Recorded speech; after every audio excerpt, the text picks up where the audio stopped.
Hello everyone, in this video I'm going to show you how to unblock contact and phone number on iPhone. So for you to be able to do that, you have to open your settings on your iPhone.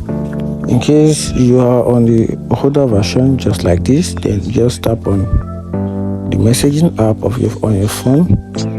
If you have the older version, you'll see the list of the message app among all the listed apps on your iPhone.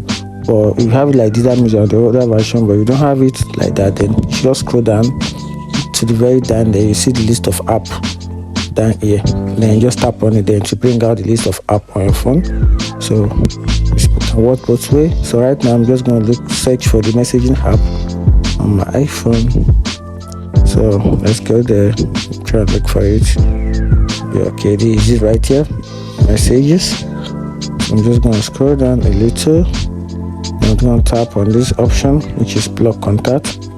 So tap on it. From here I can see the list of block contact on my phone. You can see right here. So if I want to unblock them, just tap on this edit, then tap on this red minus right here, tap on it, then unblock, and that's it. If you find the video helpful, like and follow for more. Thank you.